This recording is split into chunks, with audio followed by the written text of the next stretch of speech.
when you was a kid growing up, what were some of the traps that was set for a person to fall in that was basically growing up in poverty? What you think some of the traps that was set that we thought was the right thing, but it was actually traps for to basically profit off of people downfalls, you know, as far as like people lack of knowledge or you know, people not, you know, being naive. What are some of the traps? Because I'm looking at the way things is now. People promote things like, you know, they in the trap house. That's like you setting yourself up to go to jail. It's like the same way when we was young. If you we was trapping ourselves, man, because like remember we was in a neighborhood where the name was called Trap Town. I don't know if you remember that. They used to call it Trap Town over there on 53rd. Trap Town Villains is what they called it. And as I think about it now, you know, like a person to lock you up in the house as a kid to sell drugs with the bars locked, where you gonna go? You going to jail at some point. Yeah. So what do you remember about the traps that were set from even an early childhood? Well, me personally, and a lot of people I hung up with, our trap began in our household. You know, being born into a chaotic family, it's the first trap. You know, I was born to a chaotic family. My mother was on drugs. My daddy wasn't nowhere around. Only where he wanted to be. I had a house full of people, that uncles and aunties that do drugs. My grandmother struggling to take care of everybody. My grandfather was dying. My uncle mentally disabled. I ain't gonna say mentally retarded, but mentally unbalanced. So trapped in there alone, that one trap, you try to escape. So I went out into the streets. I started hustling, doing little things, pumping gas, things like that. Not knowing it's another trap out for me, out there waiting for me. And that's when I hooked up with Gerald Marlin, and that trap was trapped. They was already in at that moment. Then it went from that trap, being just little kids hustling, doing what we're doing, we fell into another trap with selling drugs, started calling ourselves, when we joined GD and then became Bogus Boys. And it's like every step you take, even when you're trying to do something, even when I wasn't in crime, I was out there hustling, pumping gas, doing things legit, that became a trap as well. Because if I would never went to the streets, I would never met up with these people. They would never met up with me. So in itself, even though I was doing good, it was also a trap because I was outside in an environment that had other kids like me trying to find somewhere to fit in and trying to survive because their household was chaotic, drug infected, no food in the house. So they was also out there trying to survive by any means necessary. It was just at that time, it wasn't crazy like it is now. We was able to pump gas, carry groceries, break leads, pass out newspapers. And that just went on and on and on, even when I came to prison. The prison, the only thing you couldn't do in prison was drive a car and go home. But the same traps that was out there was in here, in prison, drugs, sex, violence, and gangs. Hey, hold on. Before you go on, I just caught something. So you just did 29 years in prison. Yes. Do you catch yourself, like, how's that transition out of that cage that you was trapped in now, far as, is it like easy to navigate to know that you out of it? Sometimes it is. Sometimes I catch myself, like when wifey be cooking, I be like, bring me a tray. She say, what? She say, what? I mean, bring me a plate. You know what I'm saying? So I'm still, you know, it's some things I still say, and sometimes I catch myself, I be like in here, you know, but I'm out, you know, so it's some things I still got to, I'm working on, so, but I be trying, I be like, let me get, what you want, baby? Give me a tray of this. See, me kept, boy, you not in prison no more. You know, but I'm so used to it. I've been here 29 years of trade. So, So, so let me ask you though. Let me ask you this question. But do you realize? I think the most important thing for a person transitioning out of that environment for so long, because you know your mind, it be conditioned to wherever you at, you know, and you adapt to that, and you gotta you gotta readapt to a whole new environment. So it's like, but do you know? Do you know? Do you know that it's that it's not normal? oh, most definitely, most definitely. But like you say, it's like being in a situation for so long. Sometimes people say, you act like you never been incarcerated," and I be like, sometimes I don't think about it. I feel like I never been incarcerated, but sometimes it just comes out.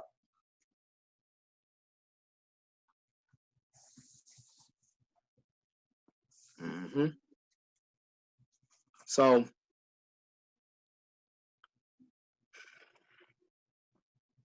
these traps, do you see traps out there right now that you out? Oh, most definitely. Everywhere you turn, you have traps with women. You have traps with old friends. You have traps with walking down the street. Just, you know what I'm saying? They everywhere. You just got to be able to recognize them. Now I'm able to recognize them and turn the other way, or try to turn the other, or turn the other way, go home and try to figure out how to get that trap out my community, or try to get that trap away from me. You know what I'm saying? So they everywhere. Ain't nothing changed. Then when we come up, on different years now, they more outrageous with it. Like when we sold drugs, we was in the house for real. They sell drugs, they be on the block running up to car. Like when I was out west, we was coming from Cook Brothers, me and my family, and they was at this gas station. People just started running towards the cars, and they like, man, what's going on? I said, man, they selling drugs. They like, no, they don't sell drugs like that. I said, this out west, man. They run up to car, they fight for the customers. And they like, what? They don't do this outside. I said, it's a different place, different time. So everywhere you go is a trap. You know what I'm saying? Especially like for a brother just come from being incarcerated for 29 years. Women everywhere. They don't wear nothing. You know what I'm saying? So to me, okay, if I cross this line, it's gonna destroy everything that I have built. My whole foundation with my wife, kids, even for me as a man. You know what I'm saying? Being my loyalty, my honor, my dignity. So I know to stay away from that. I know not to fall into that, because it's gonna destroy everything that I have built, just like I destroyed everything when I made a bad decision when I was a youth. So it's not this. It's a big difference, but when I see the traps, I step away and try to find it. Like the women thing, I step away from it. I can't really do nothing about that, because they gon' that's. But when it comes to like young guys out there trying to be something that's gonna end in prison or take their life away, I try to come back, analyze what I have seen, and then shoot something out there trying to get a message to them and stop that trap. So basically, life in this world is full of a lot of different choices that has to be made. And if a person don't learn from their mistakes and they repeat it, you think that that's, you know, it's an old saying they used to say, I know you probably heard this, the fox ain't worth the chase. You ever heard that before? Yeah, have you ever heard the fox ain't worth the chase? Nah, You know what that concept means? If you think about it, the fox not worth the chase. the fox is not worth the chase. Yeah.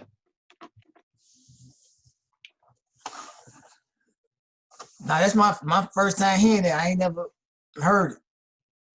Well, that concept is kind of like if a person like going through different stages of learning situations, like some people learn the hard way, and some people don't have to learn the hard way. So have you come to a point in your life where you made a decision that you no longer have to learn the hard way in your life? Right. What brought you to that? What brought you to that point in your life to say, man, I'm tired of learning the hard way?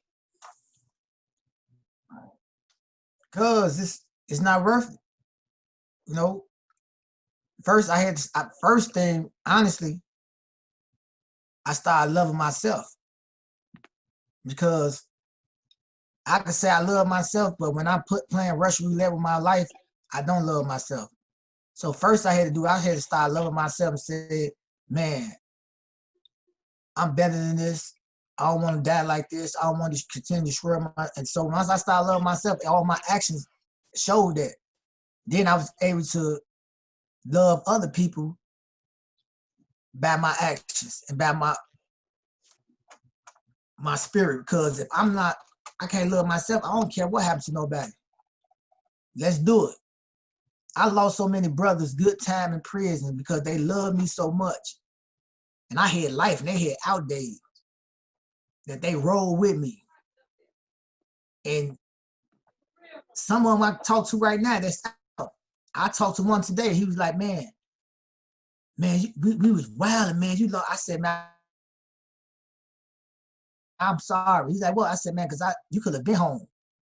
He like, man, I said, no, that is something. Because I said I love you. I should have been able to protect you better. And I should have said, man, sit your butt down. I got life. You go home to your family. And I didn't do that because I didn't love myself and didn't love what happened to me. I didn't care what happened to nobody else. But at that moment, I thought that what it was, but it wasn't. So once I started loving myself, I started making the decisions to protect myself and the people that I love. Like I said, I mentioned before, if I was going to die in prison, my legacy wasn't going to be Spoon Cake. Man, Spoon Cake was a bad little boy. No, it's going to be Adolfo, Wally, and that legacy.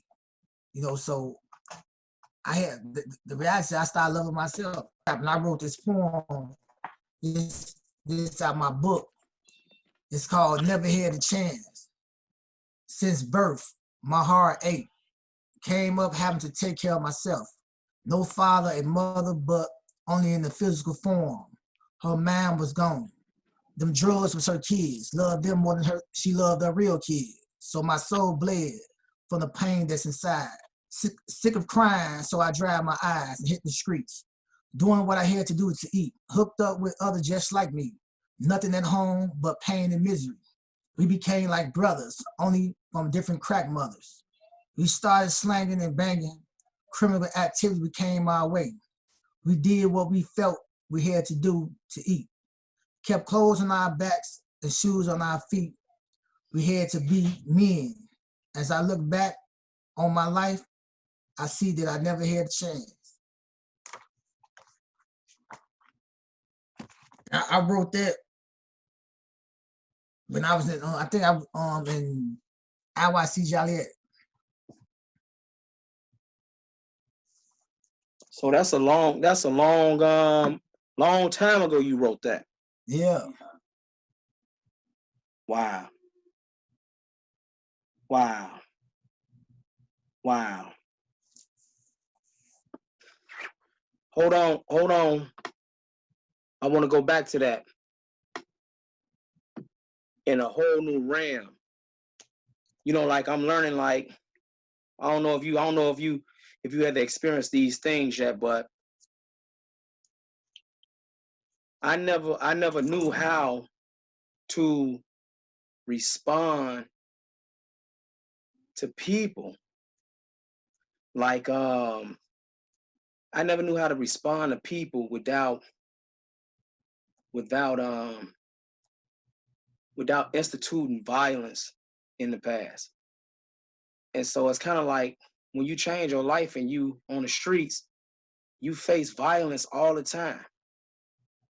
And you know, it's been since 2004, the last time I actually had a fight. And I was in prison. I haven't had a fight since 2004. That's been hard for me ever since then, but it's been easy for me to accept the fact that that's not a part of my life no more.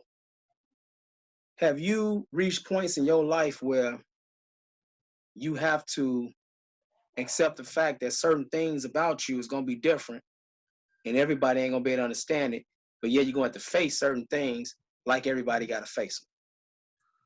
Almost definitely. It's like you said I had a fight since the 90s. Wow. You know what I'm saying? So it's like who we used to be, right? People be saying this stuff out their mouth and you be like, only if you knew. That's the good thing about it now is for me, it's like I can say that in my head, like only if you knew. Because I would have took your head off. And whoever you go get, it was on. But now I can sit back and say, I could think clearly and say, only if you knew in my head, instead of saying something slick to that person. You know, so that's a part of the growth, because you know you still got this all, you can't, that person gonna always be a part of you, no matter what. We just contained it. We just matured enough where we can control it. We can put it in its place.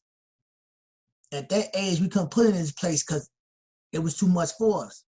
It's like the Hulk say, you don't want to make me mad. He had to start learning how to control himself. When he couldn't control it, he destroyed everything. So we got that. I look at that like we have that in us. He had to come to a sense like, man, I got to control. I know I'm going to destroy it. So we came to that same point, like we controlling that Hulk was within us and using it in a more productive, that energy in a more productive way. But I be sitting back all the time like, man, only if they knew, especially like people in my family, they the ones like, you think you better than everybody, they be talking crazy and stupid. And I be like, all right, well, I accept it. You know, it ain't hard,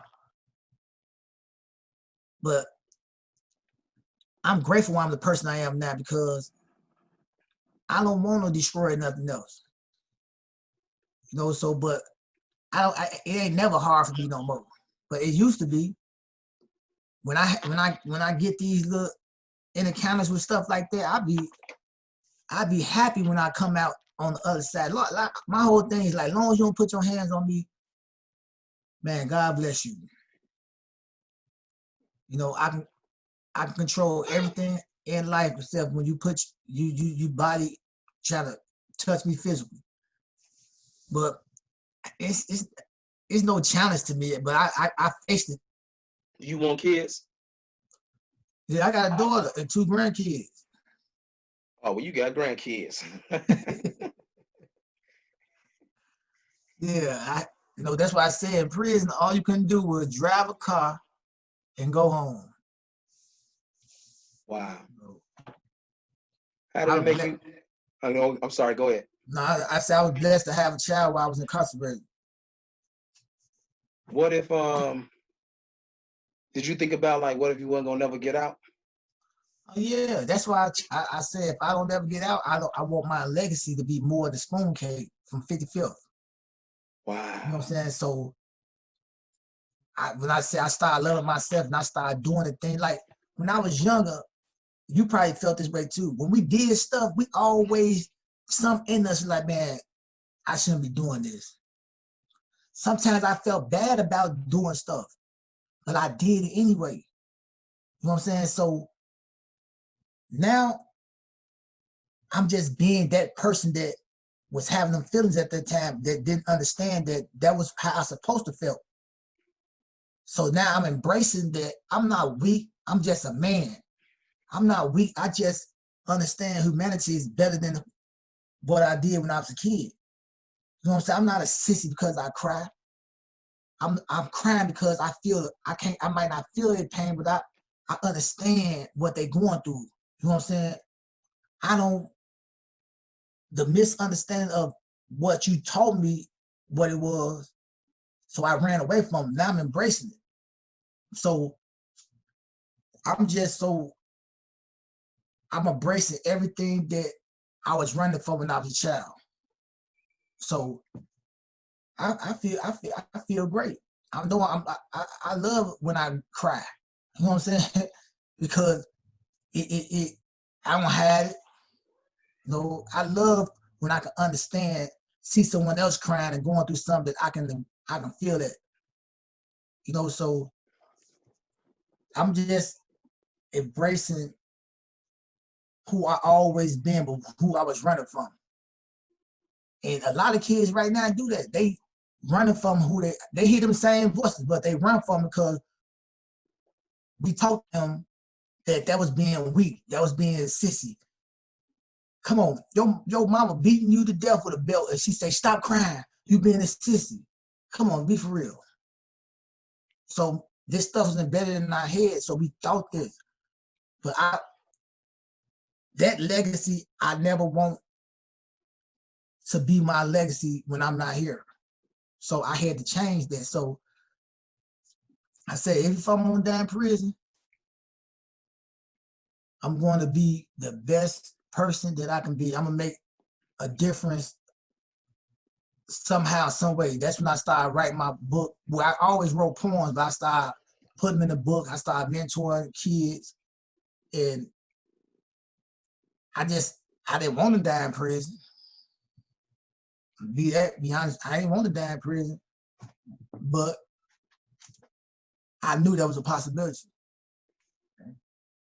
So you never gave up on yourself. Oh no. No, let me take that back. I did in my younger stages, but when I got older,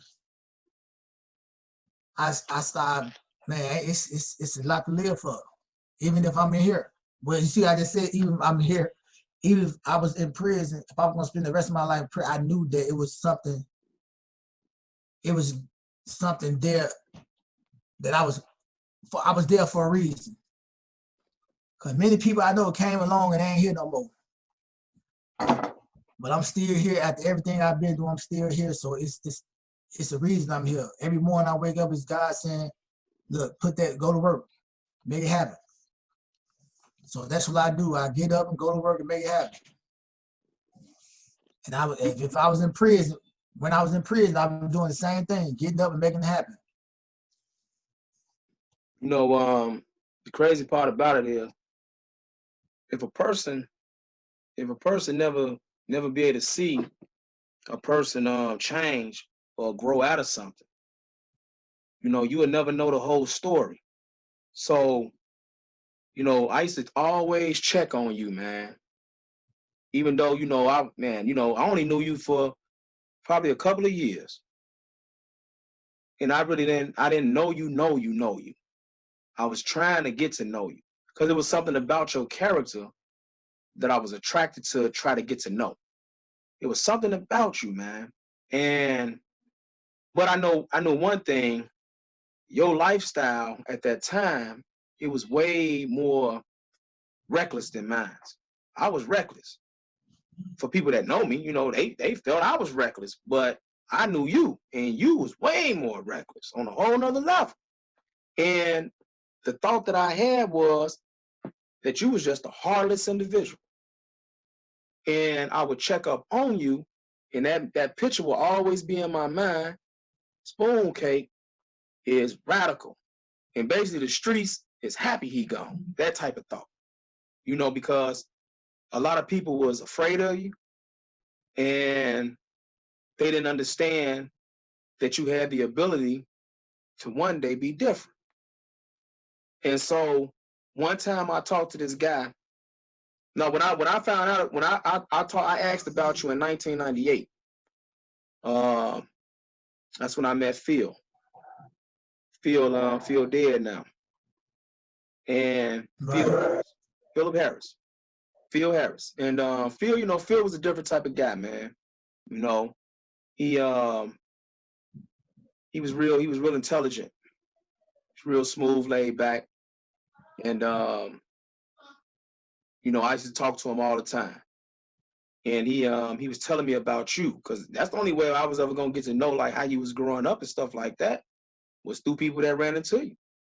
And I read this picture that he gave me. He gave me his picture. He said, "Oh man, I'm gonna give you this picture, man. I'm about to go home. But since you grew up with him, man, here go your boy, man. It's his picture, man." And I read the back of it. I don't know if you even remember it, that you put on there.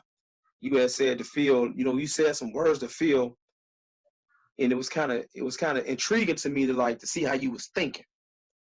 But at that time, you know, you still was like heavy into the way we was growing up as kids though too. That part was, Right. you know, like they true blue. And so at that time, I was still caught up in the mix of it too. So that was still fascinating to me to see you still was like, you know, representing that thought process. Right. You know, so that was like, I was like, yeah, okay. Because if you would have been different, that would probably shock me. You know what I'm saying? But that didn't happen until I talked to our other buddy that I had told you about that was in Mount Sterling with me. He gave me a different picture of you from when you was a kid. And the thing was, that blew my mind. That made me start thinking. This was in 2006 or 7. 2006 or 7 or 8 maybe, I can't remember. And he was like, yeah, man, he was doing this in the Audi home. He was doing that in the Audi home. I'm like, he had the ability to do that? What? You mean to tell me that he actually cared about something other than the streets? This was in my mind, man. That made me start thinking. And then I started like learning more about you through when you was going through your trial periods. And I heard about you on YouTube. This is why, you know, this is my only way of communicating, to know who you is growing up. But I still had people were still thinking about you, man. That's what I'm trying to tell you. It was something about you that made me think about you and through all my garbage. And you know how many people I done met since in 30 years, man? And how many people that done died? But the one person that stayed on my mind is Spoon Cake. But now I get to see the power of God. How he could how the story ain't over. And not just in my own life, but in your life as well. I'm grateful for this moment, man, that we got to be able to stay alive and be able to see each other in this manner. But that's why it's good. That's why I do what I do, because like you say, we can go into the biggest business ever, suit and boot, and they would never know where we come from. They never know our journey. It's we supposed to be here sharing our journey, because people think you can't make it through all that stuff and be here today. People think that, oh no, man, I'm in it. I can't get through it. Not just for the brothers and sisters that's out here, but for the brothers and sisters that's still incarcerated.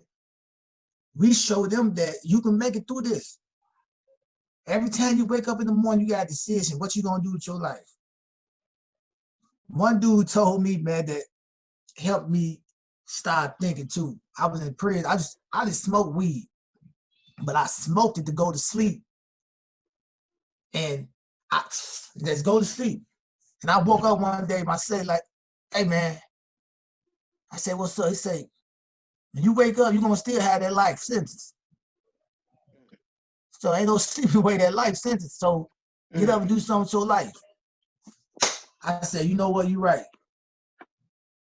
That hit me like, damn, it don't matter. He right. Every time I wake up, I be still sitting here with a life sentence.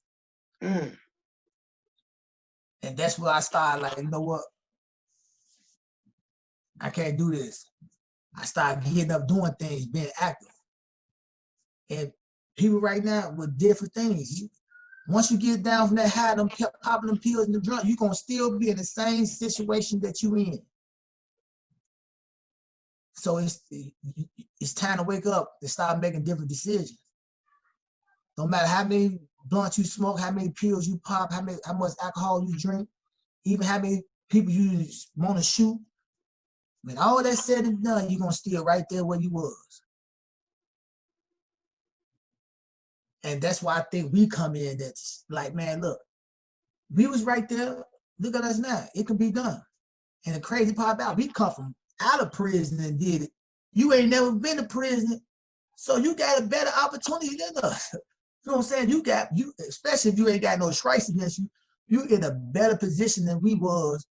So you telling us, you telling yourself you can't do it and we did it. Come on, so if that's the case, then what is your purpose? You know what? The key word you just said was purpose, right? You know, when I first went to the joint, I was in Illinois River in 1998, and I remember this old timer. He was a vice lord. I was GD, but he was a vice lord. And I always learn from anybody, man. You know, I wasn't naive to think that I couldn't learn from anybody. You know, because I was gravitating to people that knew how to think. I was always gravitating towards the leaders. Whoever was a leader, I was attracted to that type of person. And so he told me, he was on the bus with me. We got off the bus. I sent him on the yard. He was a four-corner hustler. He was a leader for him. He's like, Shawty, how you adjusting? I was like, man, I'm all right. You know what I'm saying? I say, man, but man, I got at the time I had to do 4 years left. I said, man, I got 4 more years to go, man. That was my first longest bit. And he was like, Shawty, I'm gonna tell you something, man. Don't let the time do you. You do the time. And I'm like, that sound good, but how am I supposed to do that? You know what I'm saying? How am I supposed to not let the time do me? I do the time. It sounds slick and good and easy. And I heard that throughout my whole prison career. They always say that, right? Everybody passed that same old message on. Yeah. Man, you know, on my last bit, man, when I started really desiring to change my whole mindset, and I was older now. I was older cat. I'm 30-some years old. And the shorties, they 17, 18. And I'm telling you, I ain't no more shorty pre or none of that. or little folks or shorty G, none of that. I'm Papa Jones, old timer. And so I'm like, man, I say shorty. I remember talking to a young guy, he was a BD. He had denounced BD because of the conversations we started having. Because I had denounced GD. And people was cool with that. You know, they just, they didn't understand it, but they was like, they thought I was crazy. No, I was actually free. Actually sane. Come on, man. When I'm holding on to something, man, I can start my own new life. So, man, so I'm talking to him, and they got down on him. You know, they ain't beat him up or nothing, but they, like started disowning him. But that was good. So he was like, because I told him, I said, you a leader, man. If you a leader, man, you can go all out with doing what you feel is right for your own life, man. How you a leader? If you a real leader, go out for positivity, man. You went all out for negativity. What you getting from that? And so I started telling the young guys this in prison. I told them the same story. I said, man, they told me this, shorty. They used to be like, don't let the time do you, you do the time. I said, but I'm going to tell you what they should have told me if they didn't know any better. They didn't know no better, man. They was lost too. Man, while you here, man, try to discover your purpose, man. Why you born? Why you alive? That's what matters, man. Then you ain't even think about time. You were thinking about something that's greater than time. Your life. Yes. When I went back to court, I went up there. It's my first time ever being in the county jail. So, I'm on the police gave me a job as being a look, passing out the food and the porter. But I didn't know the situation up there like 1-on-1. So I'm in my cell, 2 dudes come in my room like, man, homie, can we holler at you? I said, yeah. I said, what's up? He's like, man, look, we do 1-on-1 up here. I'm like, what that mean? He said 1 GD and 1 bachelor, 1 6.1 thin ball got to be out at all times. I said, you know what? I'm cool with that. Y'all can have that job. You know what I'm saying? I ain't tripping. He like, no, man, ain't like. I said, no. I'm like, the police gave me the job. He said something on the news. He just want to help me out. I'm like, man, that ain't nothing. I said, y'all go ahead and do that. So one of them come back. The GD come back. Like, man, you still GD? I said, yeah. He like, man, he want that, but he's like, man, I see you ain't arguing nothing. I said, what I'm arguing about? I said, that's our problem. You be arguing about nothing. And then that nothing leads to one of us getting hurt. If that's more important, that's not important to me having a porter job. You know what I'm saying? I'm gonna get my food, whoever passes it out. That's important to y'all. So I don't care. My thing is I want to go home. I don't care about what goes on in this prison. I mean, in this jail. And you need to start worrying about your case instead of worrying about who 1-on-1. I said, I don't mean no disrespect, but I'm just keeping it real with you. So I don't never come out my cell, out my room. I won't never come out. I just sit there, read a book or write letters, and they're like, man, old timer, come out, old timer, man, let's play some chess. So I start kicking it with them, and they see they start seeing like, man, I'm finna hang out with him. He don't never be in no trouble. Then the mob starts seeing it. So a couple guys like, man, you gotta stop talking to our brothers, man. I said, I don't talk to nobody. He like, yeah, man, they talking about they don't want to be a part of this, a part of that. I said, man, I don't talk to them about no gang activity. That's y'all business. Then I drive a little short. I like, man, y'all, he said, no, man, I ain't telling that. I just see how you move, man. I see how you got your life together, man. I just don't want to do this no more. I just want to get my life together. And I ain't even had to say nothing, just the way you move. You know what I'm saying? The way I was moving, I wasn't disrespecting nobody. When they be on some folly, I'm out the way. You know what I'm saying? And if it's something, if I'm around them, and if something I can do to stop, I try to stop. I said, man, it's not worth it. Y'all on the same debt together. Y'all dealing with the same issues. Y'all both incarcerated away from y'all family, man. We got to think. You know what I'm saying? We all fighting the same thing, the system. Now y'all here fighting each other. That's stupid. Then you catch another case, you probably ain't never going home. Man, then I kid you not, years later, I ran into this little boy. He was locked up for something else. And when he seen me, he was so happy to see me. I'm like, I ain't even know him like that, but he was so happy to see me because I like, man, what's up, little homie? He like, man, I'm glad you here. I said, what's up? But he knew that he was just happy to be around somebody that's not on no folly. You know what I'm saying? Just by me doing the right thing and being respectful, that's what he wanted to be. And we had to, what I get from there is like, long story short, is like, they want that. But when they leave out our presence, they look what they go to. So they navigate to the things that's around them. So they around all this negativity. So that's what they be. But we need to bring more brothers and sisters like ourselves. Like, man, when I mentor, I don't call me any time of the day. I'm here for you. I'm not gonna be like that. When I was young, only on working hours. I'm investing in your future, man, because you are our future. the next generation. So I'm here for you, because that one moment that they weren't there for me was the day, like, I was in DCFS custody. I ran away from DCFS. They didn't call the police or nothing. They just let me run around. So if they were cared enough for me to pick up that phone and say, man, Adolfo Davis ran away from my home, we got go look for him, I would never got locked up for that case. So I'm not gonna be that person. If you call me, look, I'm here for you. Whatever it is, I might can't do everything, but I can walk you through it. You know what I'm saying? I don't have no vehicle right now, but I got a phone and I got FaceTime, and I'm here for you. So that's what I see now, that they need that with us. They need that ongoing relationship, that ongoing knowing, like, man, if I can't count on nobody just for a word, I can count on him. If you just feeling bad, call me, I'm here. So it's that the way you walk, people see that. People see who you are just the way you move.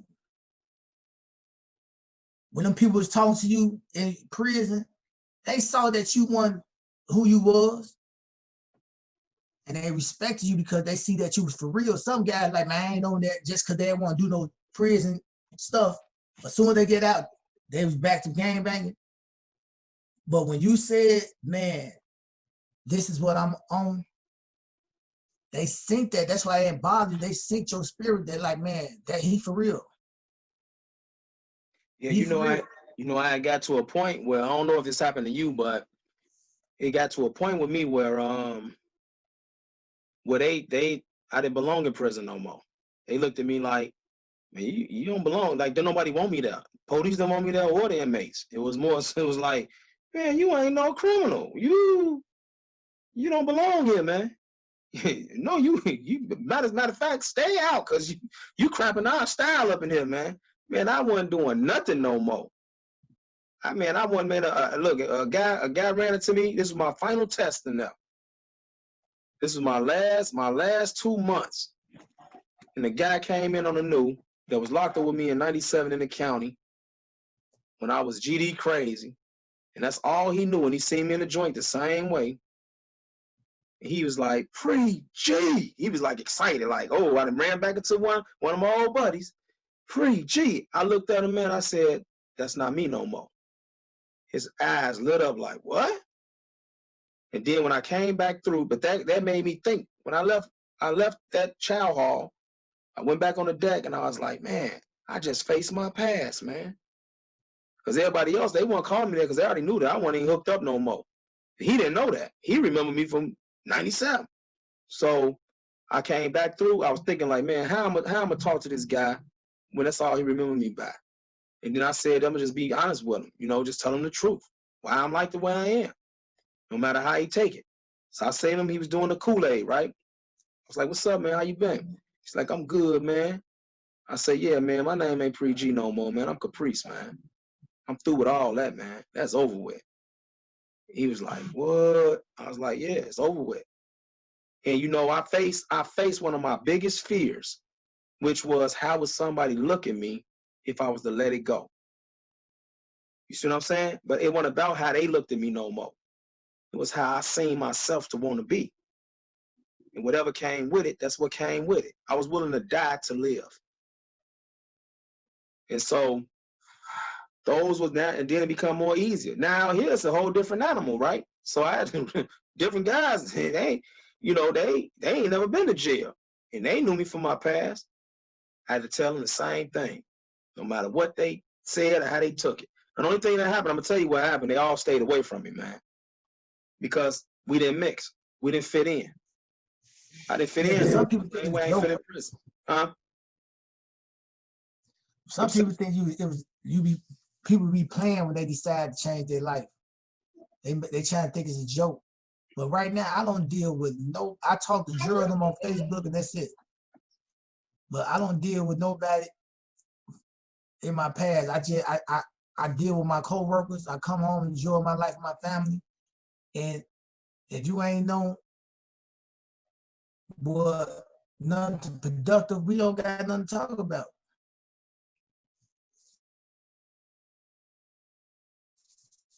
Because let me ask I you know this question. what has being guilty by association is. So I'm definitely not running down that road no more. Oh. But one of the craziest things though, I don't know if you faced none of this yet, but I got my little brother, he's 32, and he had said something to me, man, when I first got out. He was still in his 20s. He's like, I'm 42, I'll be 43 this year. So he 10 years younger than me. So I guess he was probably 7 years ago. If he 32, he was 25 then. He said, man, bro, man, I'm disappointed in you, man. I say, what you mean? You always wanted your big brother to stay out. That's what everybody say. Why you always going back to jail? He say, man, because I thought you was getting out, man. We was going to take over the city, man. I thought you was going to be a gangster. Man, I don't know who you is. You OG Bobby Johnson. And so I'm like, I say, I ain't OG nothing. I'm Caprice Jones, man. I say, but I had to have a real talk with him. I say, man, if I would have got out, man, and was the same person, if I never changed, I'd be back in jail. You know what I say when people call me an OG? Huh? When people call me an OG, I say I used to be, but I ain't used to be no original gangster. They like, what you mean? I say I used to be an original goofy. That's what the OG means. You're an original goofy. Because you doing the same stuff you were doing when you was a kid. But you know what though? The killing part about it is, look at what I told him though, man. If a person never changed, how you really want somebody? If you want your brother really to be in your life, or anybody, a family member, if you want them to be in your life and all you knew is them to be in jail or going to jail, you got to be ready for that if they actually do change. People just be talking like, man, you need to stop doing what you're doing. Stay out of jail. Okay, what if I stop? Then is you still going to accept me as a person? Because if you stop, then they're going to be looking at you like you weird. Yeah, they do be saying they do be saying stuff. Then when you do it, they be like, now what I'm saying? you took some ammunition away from them. They don't got nothing else to talk about now. They don't want to talk about. They don't want to talk about how great you is. They want to be able to look at him. He back in prison. That don't make no sense, girl. But look at him. He ain't no good. Instead of saying, look at him, I'm proud of him and all that. No, you took the ammunition away. Wow. So now you open up a different part of this discussion. We got about 7 more minutes. You open up a different part, right? So that's the trap. A lot of people trap, man, in things that's not benefiting them. People gotta self-discover, man. They gotta examine themselves to want better. You know what I consider? I got a terminology. It's called. I be saying this in my groups. People in generational poverty usually settle for less, thinking it's the best. So settling for less is something like, if I wanted to be a armed robber, I'm thinking that's the best person I could ever be. But I was really settling for less. You know where it started from though, right? Where? In the home. I'm gonna be on public aid. Oh yeah. So when I grow up, I want to be on public aid. I want to get government assistance too. So you begin believing that this all you need. You don't need all this. So you start. I'm gonna be like my mom, my auntie. All they do is get public aid. I'm gonna be like my mom. I'm gonna have you a baby and get a check. So that mind stay in your head. So the men, they don't. A lot of men I knew didn't want to be on public aid. So they'll sell drugs. So that's their public aid. They're going to sell drugs. So it all starts in the household. And we had to, it's visual too, man. I remember when we was coming up, we had a different world. The Cosby Show, Showtime at the Apollo. We had all these shows that represent you. Show me one show me one show on TV where you can get on and see something like that. So when they look, our youth look at TV, look at the rap videos, all these bogus movies, BET, Black Entertainment. All you show is set it off and menace to society, and the videos is crazy. They take that in and they want to be that. They don't want to be like, ain't no shows like the Cosby Show, A Different World. You know what I'm saying? You had Showtime at the Apollo representing us in a different light. So now you got all these other things, like you say, you trapped in your family. That's the first trap. Once you trying to escape that trap, you go out here into another trap. So it's like, man, like I say, we never had a chance. You never had a chance from the day you and your mother and your father slept together and you was created. Your trap was done. Your trap was being created right there too. So me personally, like the way I feel, like if I see something like that, I try to come up with solutions. Like, man, we need to put more positive stuff on TV. Where's any man, like how we speaking? Why we don't got no men shows on TV like The Talk? Like all these women shows they got on TV representing women. We don't got no men shows like that representing strong Black men that went through things. To show a reflection, like, man, you can go through a struggle, but you don't have to stay in that struggle. You don't have to be trapped in that struggle forever. Like you said, they made a saying popular, trap house. Come on, man. You made something negative to something that people rap and sing every day about trap houses. Come on. We need more of this on a bigger scale. You know what I'm saying? We don't need Steve Harvey's cool, but he ain't. You need like a Judge Mathis. He been through something. You know what I'm saying? So I live some stuff he be saying, I be like on point. You on point. But to stop them traps that we have come up in what we was born into and going on now, we need more of our voices on a bigger stream. Like 5 days a week, like The Talk and The View and all that stuff. We need that because we can mentor millions of people just by a word. I remember you used to be after school. Remember you used to run home for the after school movie. None of that no more.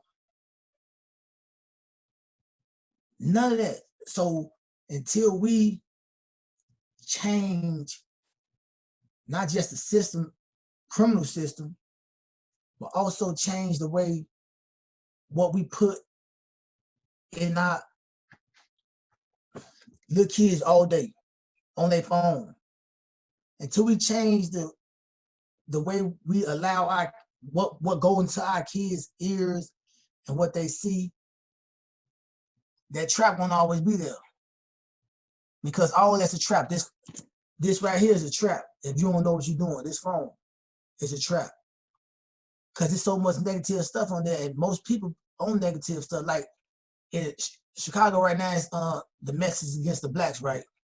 So it's all these guys posting these videos about, man, look what these Mexicans doing. I don't repost them because if you think, why would I repost it when I know it's gonna set somebody off to get them mad and want to go out there and do something stupid? So what I do, I just put a little message out there because why would I do that? That's what it is. They putting it out there so we could get geeked up and go do something stupid. No, I'm not falling for that trap. It's traps everywhere. I'm not falling for it. That, and like you said, man, the traps, it's hard to get up out of them if you don't want to get up. If you don't believe in yourself enough that you can't do it. That you don't love yourself enough that you can't do it. So we're gonna close on that note. Man, I thank you for joining me. for these conversations. And you got some great things ahead of you, man. And I just want to, what you want to say before we close out? Man, I appreciate you, man. Like I said, I'm always gonna say this. I'm proud of you because, man, this one written for us. You know, it was a whole different story written for us, but we changed. We wrote our story. We stopped that book in the middle. Like, nah, y'all ain't finna write my story. I'm finna start writing my own story. So I'm proud of you because, like I said, it's hard. It's hard to go through what we went through and become stronger men. You know, not just for ourselves, but for our family and for our community. You know, so we could have came out here and just said, man, we did all this time. I'm finna just enjoy my life. I don't care about nothing. But we didn't. And it takes a strong spirit to do that. So I appreciate you.